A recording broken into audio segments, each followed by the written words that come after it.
Hello, আমি রেখা তোমাদের কাছে আরও একবার চলে এসেছি নতুন কিছু বলার জন্য, নতুন কিছু টপিক নিয়ে কথা বলার জন্য। দেখো, কিছু কিছু বাড়িতে অনেক জয়েন্ট ফ্যামিলি থাকে, জানো তো, বাড়িতে অনেক বেশি জয়েন্ট ফ্যামিলি থাকে, কিন্তু তারপর একটু কিছু দিন পরেই সেই ফ্যামিলিতে ভাঙন ধরতে শুরু হয়।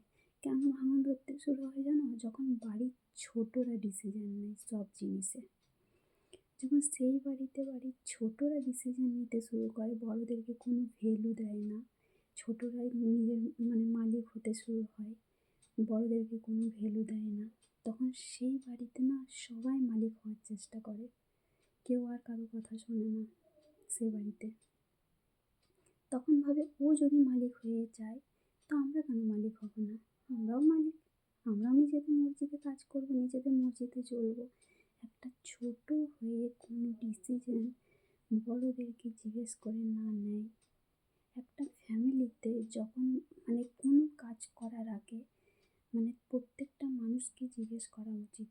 আমি বলছি না প্রত্যেকটা মানুষকে জিজ্ঞেস করা উচিত, যে বড়দেরকে তো জিজ্ঞেস করা উচিত, যারা যারা বড় আছে বাড়িতে তাদেরকে জিজ্ঞেস করা উচিত যে দেখ, এটা আমি করছি, এটা ঠিক করছি কিনা। কিন্তু যখন ছোট জিজ্ঞাসা করে না, নিজের মর্জিতেই কাজটা করে, নিজে মালিক হওয়ার চেষ্টা করে, তখন সেই বাড়িতে আস্তে আস্তে ভাঙন তৈরি হয়, ভাঙন ধরতে শুরু হয়। এই জন্যই, কারণ ওই বাড়িতে যখন ছোট ডিসিশন নিচ্ছে তখন বাড়িতে সবাই নিজের নিজের মালিক। তখন সবাই ভাবে যে যখন ছোট নিজের মর্জির মালিক হতে শুরু হয়েছে, বড়দেরকে কোনো ভ্যালু দিচ্ছে না, ডিসিশন নেওয়ার কোনো কিছু জিজ্ঞাসা করছে না, কিছু করছে না, তখন আমরা কেন কারো কথা শুনবো? তখন সবাই জিনিসটা ভাবে, আমরা কেন কারো কথা শুনবো, আমরা নিজের মর্জির মালিক হতে শুরু হব। তখন সেই বাড়িটার বাড়ি থাকে না। তাই সবাইকে একটা কথা বলে দিচ্ছি, যখন কোনো কাজ করবে বড়দেরকে জিজ্ঞেস করে করবে একবার, বড়দের পরামর্শ নিয়ে তবে কাজ করবে, সেই বাড়ি কখনো ভাঙন ধরবে না। বড়দের কাছে মানছি ছোটোই কাজটা করুক, আমি বলছি না বড়দের কাজটা করা ছোটোই কাজটা করুক, জাস্ট একবার বড়দেরকে জিজ্ঞাসা করে নেবে যে এটা আমি ঠিক করছি না ভুল করছি। কোনো কাজ করার আগে বড়দের কাছে পরামর্শ নিয়ে কাজটা করবে। আর তুমি কাজটা করলে আর বড় কিছুই জানলো না, তখন সে বাড়ি আর বাড়ি থাকলো না, ভাঙন ধরতে শুরু হলো। তখন বাড়িতে সবাই বড়রা কী দোষ দেয়, এ বাড়িটা ভেঙেছে, ও বাড়িটা ভেঙেছে, এ বাড়িটা ভেঙেছে না, তখন নিজেরা মাথা ঠান্ডা করে চিন্তা করবে বাড়িটা ভেঙেছে কে, মাথাটা ভালো করে ঠান্ডা করে বুঝবে বাড়িটা ভেঙেছে কে।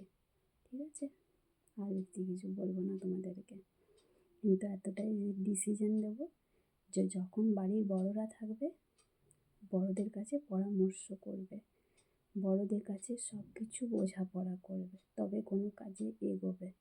নাহলে নিজে যদি মালিক হওয়ার চেষ্টা করো সেই বাড়ি আর বাড়ি থাকবে না, ছোট হয়ে যদি মালিক হওয়ার চেষ্টা করো সেই বাড়ি আর বাড়ি থাকবে না।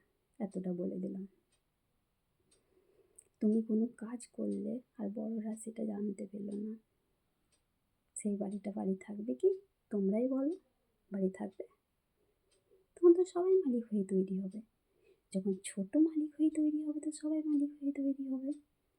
আমার বাড়িতে আমি সবার ছোট, এবার যদি আমি কোনো কাজ করবো বাড়িতে আর আমি আমার দাদা দিদিকে কিছু জিজ্ঞাসা করবো না, তা আমি আমার দাদা দিদির কাছে ভালো হব না খারাপ হব বলো?